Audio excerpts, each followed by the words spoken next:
And he is going to have a Seahawks first down as they're able to get the third down conversion.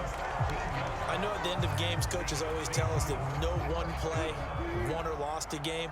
But this seems pretty important early, doesn't it? Their ability to pick up that first down on third down, I thought that was key. Well, you're already in the hole after the touchdown on the other side. How will you respond? We talk about that a lot, and they responded pretty well there. You go 3 and out, I think you give up a lot of momentum. You get down 2 scores, could be an entirely different game. So they've got a nice drive going now. They're in good shape. What's interesting to me is they're also in that spot of the field where you would take a shot.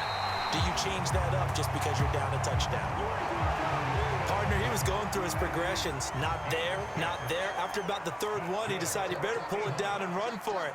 And he slides down and avoids the hit for good measure.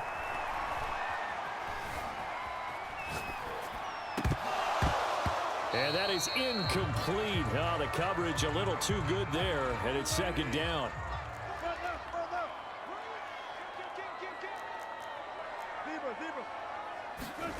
From midfield now, here's Wilson. Oh, he's going to let this go for the end zone. And this will be caught by Metcalf for a Seahawk touchdown. DK Metcalf, 50 yards. And the Seahawks just an extra point away from tying this thing up. So a one-handed grab in the end zone. Nothing much more rewarding than that for a guy catching it. Not at all. And with what we just saw there, that type of a one-handed catch, what's next? Maybe they go up and almost Velcro up with their jersey in the ball. That's about all that's left. That play, simply spectacular. So a one-handed grab in the end zone. Not much more impressive than that. Each team's had it. Each team has scored. 7-7 here as the kick's away. To return it, here's Deontay Spencer. And they'll get him down inside the 30 at the 27.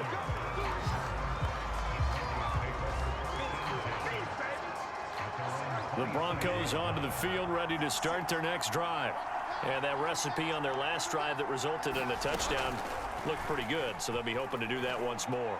And it takes me back to when we sat with the offense. Pressure comes. He's taken down by the Seahawk defense. Darrell Taylor. It'll go as a loss of about 8 as he gets in there to drop him. Got to imagine the pass rush will be equally intense here on second down following the sack. It's 2nd and 18. Now he's hit, and Bridgewater loses the football.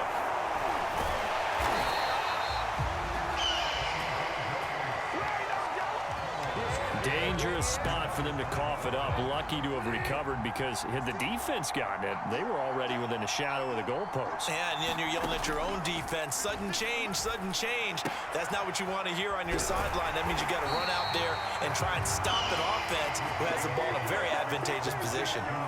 Good defense holds him to only a yard, and it'll be 4th down. And now the Seahawks are going to take a timeout here on defense. They'll have 2 remaining as we step aside here in this first quarter. On 4th down, Sam Martin is on to punt for the Broncos.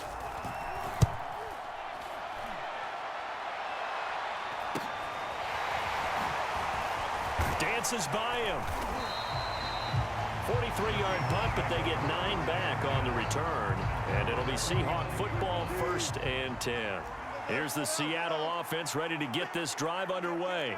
They had to go a long way on their last drive to score the touchdown. This time they get at least a little bit more of a cushion with field position. I have to think that with this field position, after what they did on the last drive, they might want to take a shot right now and try and cut down the length of the drive. These 2 teams all tied after 1.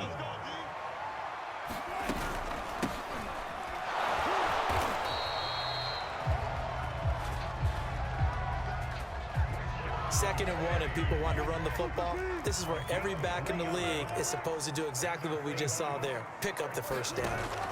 They'll throw on first down with Wilson. He lets it fly from Lockett. And that nearly intercepted. The free safety roaming into position almost had it, but it's second down.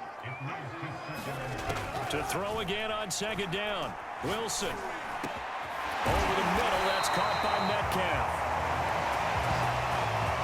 And this is going to be another first down as they'll make the tackle at the Broncos' 23.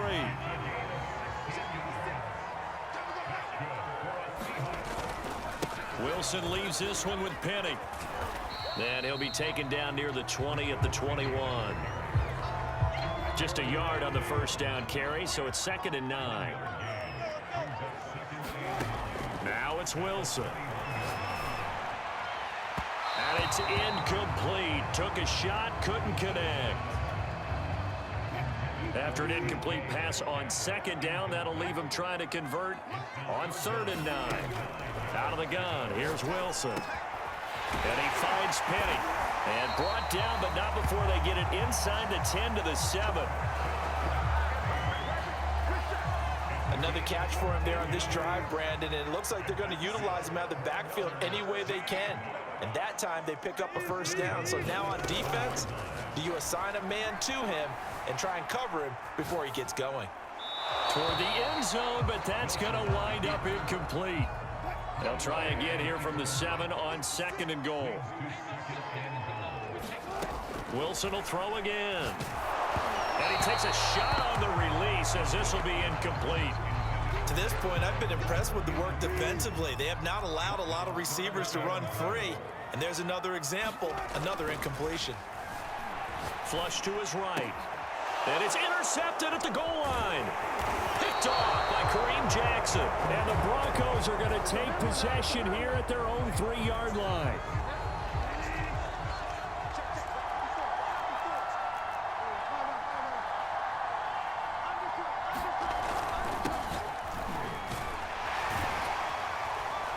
Well, that gives them a little room, but not much. A gain of 2 to the 5.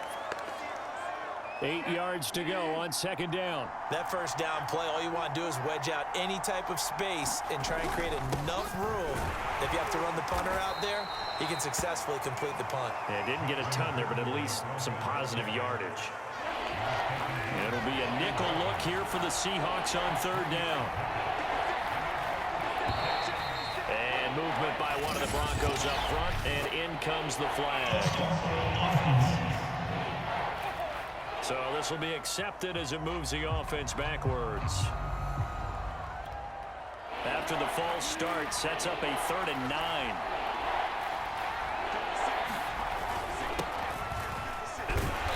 And not much there as he gets it up to about the 5-yard line.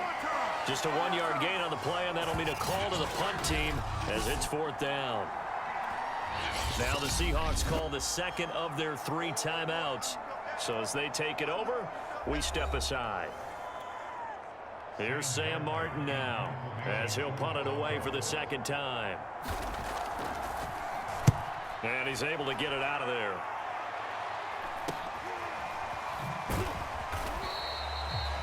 "39 yards on the punt, just 2 on the return. And the Seahawks will have great field position to start this drive. They take over on the short side of the field. Trying to shake off the interception. He'll look to throw. And that one drops down, incomplete. Good coverage there. Forced the ball free, and it's 2nd down. To throw on 2nd and 10. Wilson. He'll take a shot for the end zone. And a flag comes in as that one falls incomplete. Well, let's see who this is on. So a costly penalty yardage-wise as that'll move the football down to the spot of the foul. And what the officials are looking for in these situations, whether you're playing the man. And he will score. Touchdown, Seattle. Rashad Penny taking it in from a yard out. And the Seahawks on just 2 plays have taken the lead. Nice job of polishing off that drive, but all the credit there goes to that play prior. Yeah, it certainly does, because after that big play, I think resistance almost felt futile at that point, didn't it?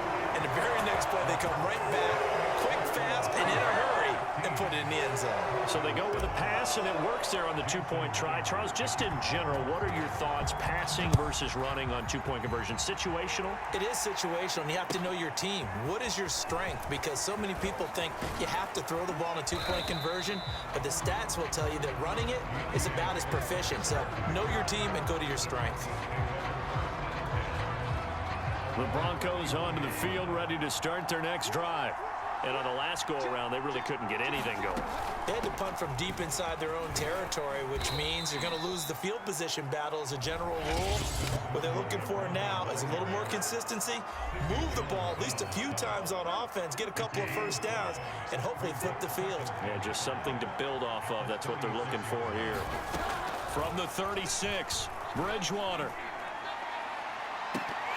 And that's going to be too high, out of bounds and incomplete. They come up now 3rd and 5 following the incomplete pass. Bridgewater now for Gordon on the draw. And he slips up past the 45 before being tackled. First down now, but that clock rolling. Out of the gun, Bridgewater. And that's checked down to Gordon. Not much there, only a yard. All defenses worry that whenever anyone catches the ball, has a head of steam come out of the backfield, it could turn into a big play with missed tackles or he runs through people. But they were right there waiting, and they stopped him for a minimal gain. And this throw a bit late as he couldn't reach back for it. An incomplete pass on that last play, and that means they'll need to come up with something here on 3rd down. Now Bridgewater. He's got his 6'5" receiver. That's Tim Patrick. They get 7 there, but it brings up 4th. Here's Sam Martin now. Now the Seahawks forced to use their 3rd and final timeout as the stoppage will come with a little under a minute to go in this first half. Here's Sam Martin now as he's on to punt for Denver. He's been a busy man here in this first half as he gets it away. And no return possible here as they angle this one out of bounds. Russell Wilson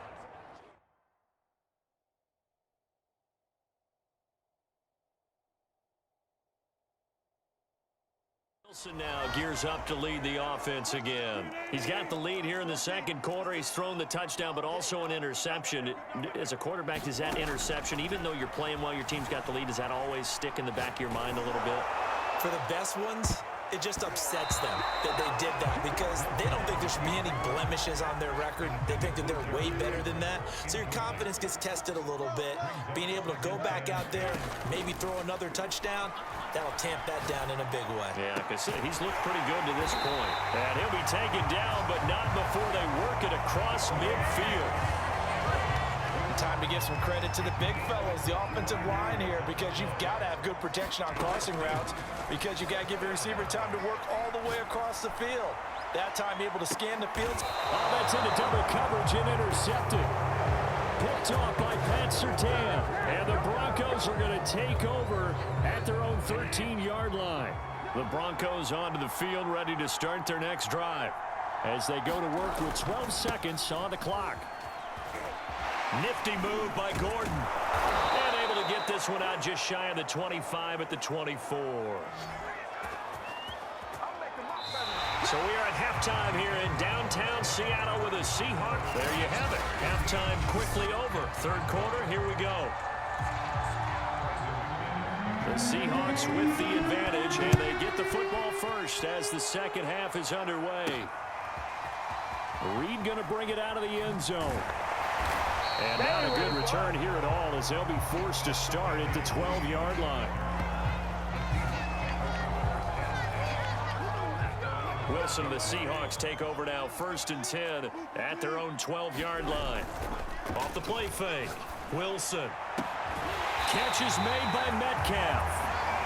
And way up past the 35 before he's taken down. An ex-teammate used to tell me all the time, I hate experienced quarterbacks because no matter what, you really can't hide what you're doing. And I think that right there, he knew right away where the blitz was coming from, where his primary guy was going to be, and he ended up going to a secondary target for a nice game. I was just going to ask you, that wasn't the primary target, and he's so good at that, isn't he? I think he knew right away that he wasn't going to get to his primary guy. I think he read that as soon as he got to the line of scrimmage, knew. And that is going to be called in one-handed. Wow.